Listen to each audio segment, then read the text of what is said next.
Hello friends, spoken ఇంగ్లీష్లో భాగంగా మాట్లాడడానికి తొలి మెట్టు మనం ఇంగ్లీష్ అనేది ఈజీగా నేర్చుకొని ఇంత ఈజీగా మాట్లాడాలనే దాని గురించి మనం ప్రతిరోజు వీడియో జస్ట్ ఒక 12 వీడియోసే చూడండి. ఆ 12 క్లాసెసే మనకు ఇంపార్టెంట్. డే 4th అయిపోయింది, డే 5th ఈరోజు. డే 5th డే వచ్చేసి మనకి ఏం నేర్చుకోవాలంటే సింపుల్ పాస్ట్ టెన్స్, అంటే నార్మల్గా గతంలో జరిగిపోయినటువంటి పనుల గురించి తెలియజేసేది సింపుల్ పాస్ట్ టెన్స్. దీని యొక్క స్ట్రక్చర్ ఏముంటుందంటే సబ్జెక్ట్ ఉంటుంది, తర్వాత ఆబ్జెక్ట్. సింపుల్గా అయిపోద్ది మనకి. ఇది ఎక్కువ కష్టపడాల్సిన అవసరం కూడా ఏం లేదు. చూడండి, దీని యొక్క స్ట్రక్చర్ ఈ విధంగా ఉంటుంది కదా. చూడండి, సబ్జెక్ట్ అంటే ఫర్ ఎగ్జాంపుల్ ఐ. సబ్జెక్ట్ అంటే వచ్చేసి సింపుల్గా వచ్చేసి ఐ. నెక్స్ట్ వెర్బ్ టు వచ్చేసి ఏంది? వెర్బ్ టు వచ్చేసి డూ డిడ్ కదా, did. Do did subject. Next verb to వచ్చేసింది. నెక్స్ట్ వచ్చేసి వర్క్. ఐ డిడ్ వర్క్ అంటే నేను పని చేశాను. ఐ డిడ్ వర్క్ అంటే నేను పని చేశాను.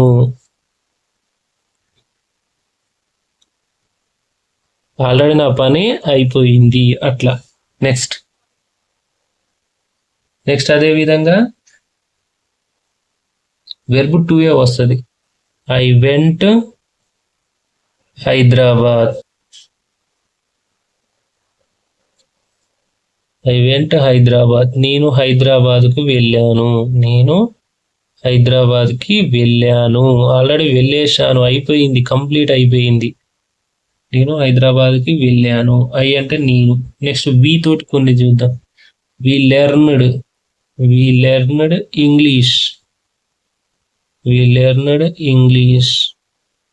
మేము ఇంగ్లీష్ నేర్చుకున్నాము.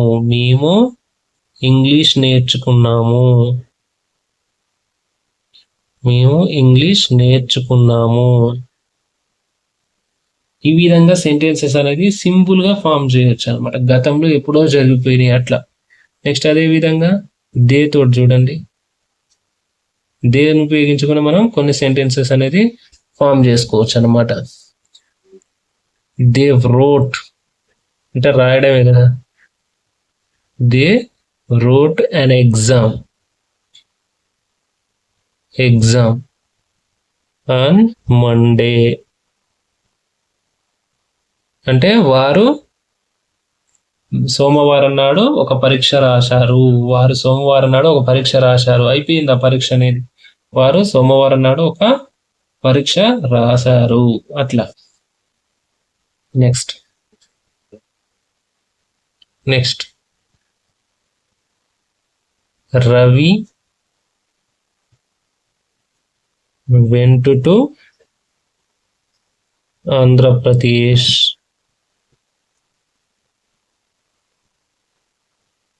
ఎస్టర్డే.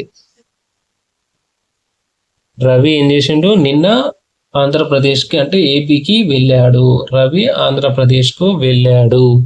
ఇట్లా ఈ విధంగా మనం సెంటెన్సెస్ అనేది ఫామ్ చేసుకోవచ్చు. ఇది మన సింపుల్ పాస్ట్ టెన్స్ ను ఉపయోగించి ఈ విధంగా సెంటెన్సెస్ ఫామ్ చేయడం అర్థమైంది కదా మనకు. నార్మల్గా చూడండి, వెర్బ్ 1, 2, 3, 4 ఇవి మెయిన్ కదా మనకు. వెర్బ్ 1 ఇప్పుడు డూ ఉంది, ఇది డూ వెర్బ్. వెర్బ్ 2 వచ్చేసి డిడ్. వెర్బ్ 3 వచ్చేసి డన్. ఇది వచ్చేసి డూయింగ్.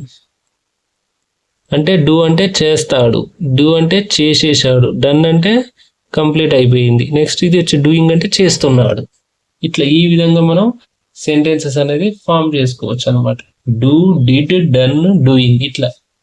ఓకేనా? దీంట్లో కూడా మనకు పాజిటివ్, నెగిటివ్ సెంటెన్స్ ఉంటాయి, అవి చూద్దాం. మన నార్మల్గా ఇందులో పాజిటివ్ సెంటెన్స్ అంటే మనకు తెలుసు కదా, సింపుల్గా ఐ అంటే నేను లేదా వారు. They did work yesterday. వారు నిన్న. సింపుల్ పాస్ట్ టెన్స్ అంటే ఏంది? జరిగిపోయిన పనుల గురించి తెలియజేసాడు కదా సింపుల్గా. వారు నిన్న పని చేసేసారు. వాళ్ళు నిన్న పని చేశారు. నెగిటివ్ సెంటెన్స్ ఏమొస్తుంది ఇందులో మనకు? జస్ట్ నాట్ యాడ్ చేయాలంతే. They did not. డిడ్ పక్కన not. They did not work yesterday. అంటే నిన్న వాళ్ళు వర్క్ కంప్లీట్ చేయలేదు. ఇదేంది, నిన్న వాళ్ళు కంప్లీట్ చేశారు. వర్క్ అనేది అంటే పని పూర్తి చేశారు, పని చేశారు. వారు నిన్న పని చేశారు, వారు నిన్న పని చెయ్యలేదు. అట్లా క్వశ్చన్ ఫామ్ చేయాలి. ఇప్పుడు ఇంటరాగేటివ్ స్టేట్మెంట్ ఏమొస్తుంది, డిడ్ అనేది ముందు వస్తుంది. Did they work yesterday?